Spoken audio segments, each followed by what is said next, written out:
Hello বন্ধুরা, আজকে আমি একটু অন্যরকম ভাবে কাতলা মাছের কালিয়া রান্না করব। তো রান্নাটা আমি কিভাবে করছি আপনারা কিন্তু অবশ্যই পুরো ভিডিওটা দেখবেন। আর আপনাদের প্রিয়ানীয় কুকিং চ্যানেলে সবাইকে স্বাগত। তো প্রথমে আমি রুই মাছ 5 টুকরা ভালো করে পরিষ্কার করে কিন্তু ধুয়ে নিছি। এবার আমি হলদি গুঁড়ো আর লবণ দিয়া তারপরে মাছগুলি মাইখা লইতেছি। তো হলদি গুঁড়ো লবণ দিয়া মাছগুলি মাইখা তারপর রেখে সেরা আমি এবার প্রথমে গ্যাসের চুলায় কড়াইটা বসাই দিমু। কড়াইটা বসাই দিয়া তারপর আমি সাদা তেল দিমু।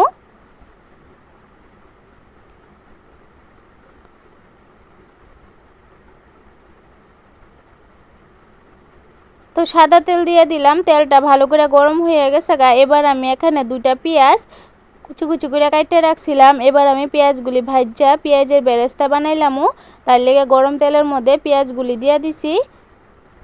পেঁয়াজগুলি দিয়া এবার আমি কিছুক্ষণ সময় নাড়ে চেড়ে লাল লাল কইরা বেরেস্তার মতো ভাজা তারপর আমি একটা প্লেটের মধ্যে নামাইলামও।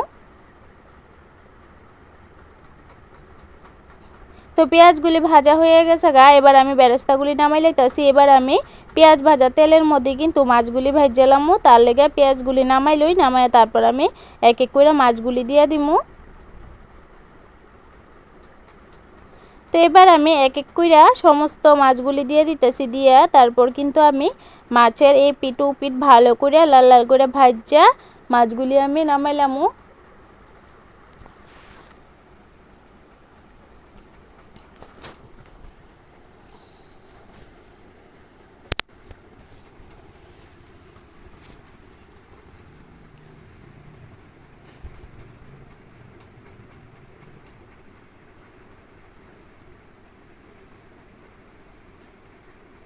তো মাছগুলি কিন্তু একটু সময় ধরে লাল লাল করে ভাজা লাইছি। এবার মাছগুলি নামাই লাইতেছি। নামাইয়া এবার আমি মাছ ভাজা তেলের মধ্যে ফোড়নটা দিয়ে দিমু। তো ফোড়নটা আমি কি কি দিয়ে দিতেছি আমি কিন্তু প্লেটের মধ্যে সব কিছু সাজাই লমু, তারপর আপনাদেরকে দেখামু কি কি দিমু ফোড়নের মধ্যে। তো প্লেটের মধ্যে নিয়ে নিছি শুকনো লঙ্কা, তেজপাতা, এলাচ, দারচিনি, লবঙ্গ আর গোটা জিরা।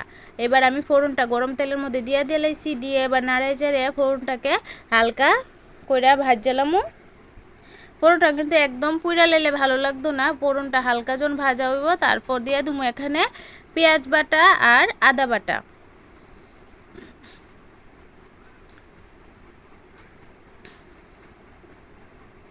তো পেঁয়াজ বাটা আদা বাটা দিয়ে দিলাম। দিয়ে এবার একটু জল দিয়ে দিলাম যাতে মশলাটা পুড়ে না যায়।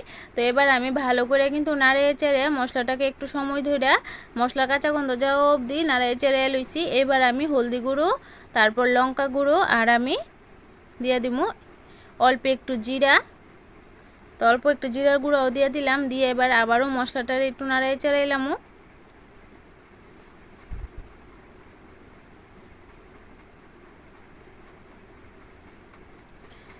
তো এবার আমি পরিমাণ মতো রান্না অনুযায়ী লবণটাও কিন্তু দিয়ে নিলাম। লবণটা দিয়েও আবার একটু মশলাটা নাড়িয়ে চেড়ে ভাজা ভাজা করে নিতেছি। তো মশলাটা অনেকক্ষণ সময় ধরে গ্যাসের ফ্লেমটা কমায় কমায় কিন্তু মশলাটারে ভাজা ভাজা করছি ভালো করে। এবার আমি দিয়ে দিলাম টক দই। তো এখানে আমি বড় চামচ দিয়ে 1.5 চামচ পরিমাণ টক দই দিয়ে দিলাম।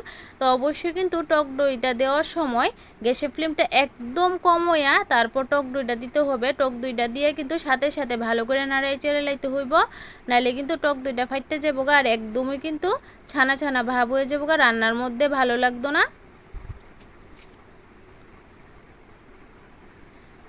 তো মশলাটা টক দই দিয়েও আবারও একটু হালকা ভাজা লাইছি। এবার আমি পরিমাণ মতো জল দিয়ে দিমু। পরিমাণ মতো জল দিয়ে দিলাম। দিয়ে এবার ভালো করে নাড়িয়ে চাড়িয়ে যখন ঝোলটা ফুটে উঠব তারপর আমি এক এক করে সমস্ত মাছগুলি দিয়ে দিমু। তো যেহেতু টক দই দিছি তার লেগে আমি একটু পরিমাণে চিনিও দিয়ে দিলাম, তাহলে কিন্তু রান্নার টেস্টটা খুবই ভালো আসে। এবার আমি সমস্ত মাছগুলি এক এক করে দিয়ে দিতেছি। তো মাছগুলি দিয়া 2-3 মিনিট ঝোলের মধ্যে ফুটাইয়া তারপর কিন্তু উপর দিয়ে আমি কাঁচা লঙ্কা চেরা আর যে পেঁয়াজ বেরেস্তা করে ভেজে রাখছিলাম উপর দিয়ে ছড়াই দিয়ে দিমু।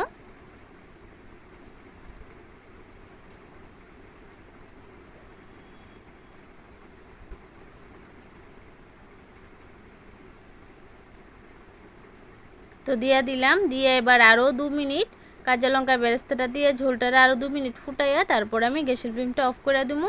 তো বন্ধুরা আজকে আমি একটু অন্যরকমভাবে কিন্তু কাতলা মাছের কালিয়া রান্না করে আপনাদেরকে দেখাইছি। তো অবশ্যই কিন্তু আমাকে কমেন্টে জানাবেন রান্নাটা দেখতে কেমন হয়েছে, আর আপনারা রান্না করে দেখবেন রান্নাটা কেমন হয়। আর একটু লাইক করবেন, বেশি বেশি করে শেয়ার করে দিবেন, আর আমার চ্যানেলটাকে সাবস্ক্রাইব করে পাশে থাকবেন।